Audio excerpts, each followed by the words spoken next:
yan na. Uy! Uy! Ano na yung extension? Oh, wow! Congrats, bro! Ganda! Ganda ba na? Wow! When you came home, my heart was on its way out. I wasn't sorry, and I was thinking out loud. I spoke of your bravery, your wit and audacity. Wala ka rin masabi kundi napakaganda. Wow, tapos na ang pabahay. Konting kembot na lang, matapos na mga kalingap. Itong pabahay dito sa Tres. Premium yung tiles niyan, syempre. Tingnan mo. Double ano to ah. May bintana na.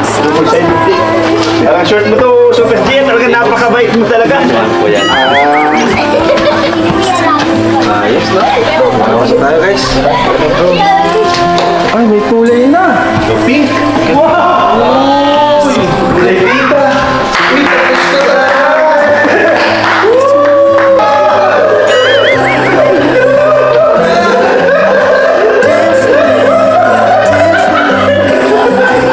Ganda talaga. Ganda. Ganda. Ayos yan. Ganda talaga. Sorry. Dating ano, ganda. Dito ka lang tayo. Guys, manifesting, magaganda rin kayo. Ganda tiles na. May napansin ako, may extension pa pala. Grabe. Ito na yung...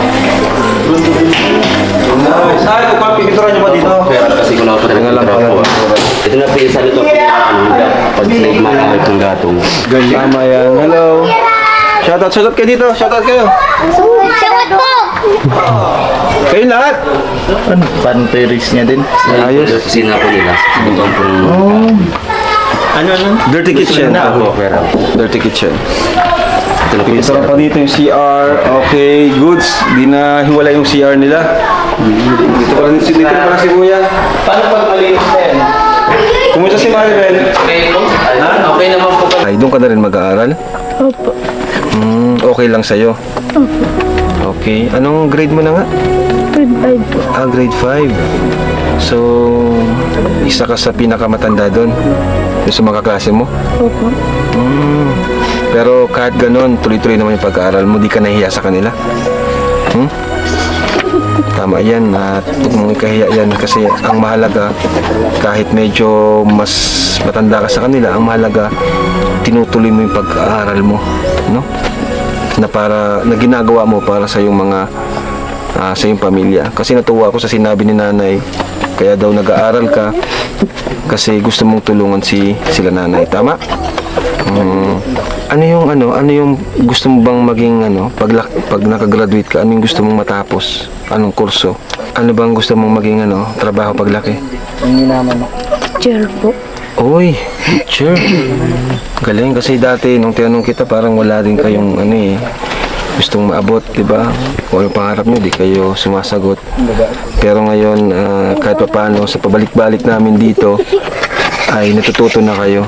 Ano? Tama? Ayan. Masaya ka ba na tuwing bumibisita kami? Grabing improvement ni Bea, no? Samantalang nung naitandaan nyo na nung unang punta namin, si Bea yung halos di magsalita dito, di ba?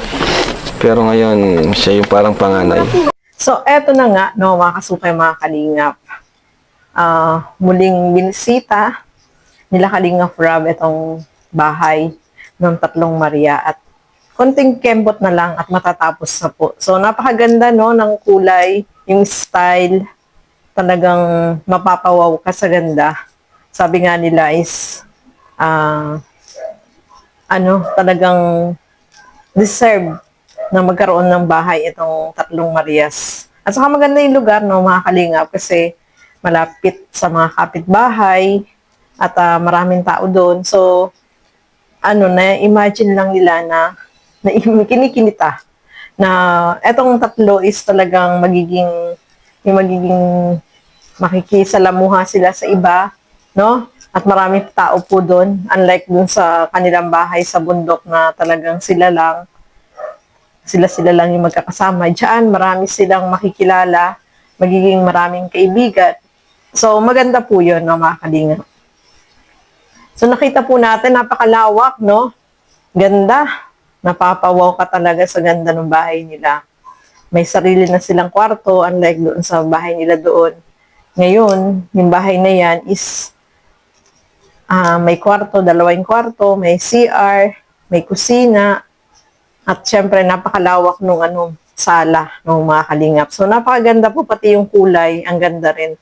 So, abang-abang na lang tayo sa ribbon cutting niya. Konting kembot na lang, no? Kasi konti-konti na lang yung tatapusin nila. Nakita natin yung bintana, sliding door, may grills na rin. So, napakaganda, no, mga kalingap. At ibang-iba dun sa bahay nila. So, magiging happy talaga sila dyan, mga kalingap. Sabi pa nga ni Kalingap Rob, baka daw sa unang gabi nila dyan, hindi makatulog sila kasi parang, hindi sila makapaniwala na napakaganda na ng bahay nila, no? Na ganun yung tirahan nila, nang dahil yan sa Kalingap, di ba? So, nakita po natin, no, napakaganda at talagang naka-amaze kasi nga yung dati nilang bahay na napakaliit, ngayon sobrang malaki, maganda yung pinto, maganda yung naka-tiles, di ba? So, talagang magiging komportable po sila dyan, mga kalingap.